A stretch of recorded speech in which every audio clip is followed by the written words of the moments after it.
This video was made possible by our generous supporters on Patreon. Check out patreon.com/NWR for all the details.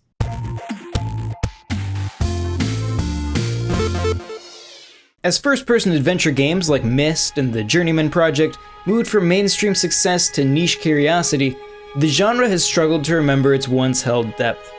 In the early to mid-90s, games like these stood at the forefront of atmospheric storytelling. Eyes of Ara attempts to tap into that largely lost art, and returns with a surprisingly engaging and thoughtful point-and-click adventure. Eyes of Ara is a first-person point-and-click adventure game set in a castle on a remote island.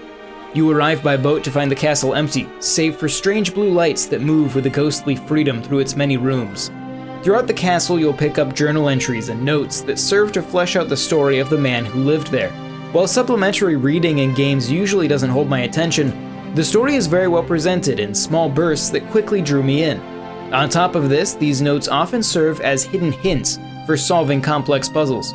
The puzzle design in Eyes of Ara is, overall, some of the best I've seen in quite a while. I never found myself trying to use everything on everything, as is so common in these sorts of games. I did occasionally find a clue to be a bit vague in that I knew what it wanted me to do, but couldn't always pick out some arbitrary detail. For example, one note gave me an equation using filled in and outlined stars. I immediately understood where this equation needed to be applied, but the puzzle related to it had white and black stars. It took some trial and error to figure out if I was supposed to be paying attention to the color of the stars or whether or not they were filled in. In general, though, the puzzle designs were excellent. They were challenging without being needlessly obtuse. I felt like a genius every time I solved one, but I never felt the desire to throw my switch in frustration. I noticed as I progressed through the castle that there were a multitude of rooms I hadn't solved, yet I was given access to the next area anyway. The castle is separated into unique segments that load in separately. Moving between them brings up a somewhat lengthy loading screen. This isn't a problem for the majority of the journey, since you're moving in a single direction with little need to backtrack. You will also spend quite a long time in each area, so the loading screens feel rare and almost sort of became a reward, making it clear that I had progressed. However, at the end of the game, it becomes clear that some of those rooms that seemed optional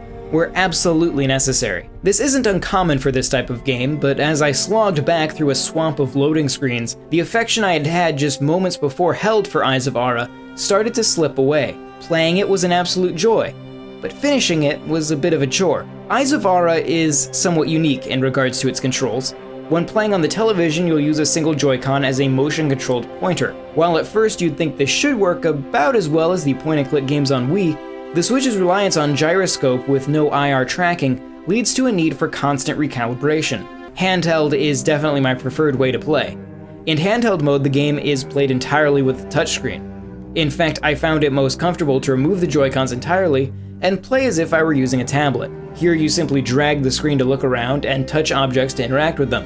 While it is strange that there are no more traditional control options, I understand the developer's desire to supply as close an analog for mouse controls as possible, given the genre's roots in PC. Eyes of Ara is an excellent point-and-click adventure that gets bogged down in its final moments. Up until then, progress is smooth with excellently designed and balanced puzzles throughout. The docked controls are functional, but handheld is where Eyes of Ara really shines. If you're part of the ever more niche crowd who still enjoys clicking their way through a complex environment, reading journals, and solving deep puzzles, Eyes of Ara ought to satisfy. Thank you very much for watching, and if you enjoyed this video, consider subscribing to Nintendo World Report TV. You can also check out NintendoWorldReport.com for a whole lot more, and if you'd like to chat with us, you can join our Discord using the link in the description. This video was made possible by our generous supporters on Patreon. Did you know that Nintendo World Report is funded directly by fans like you?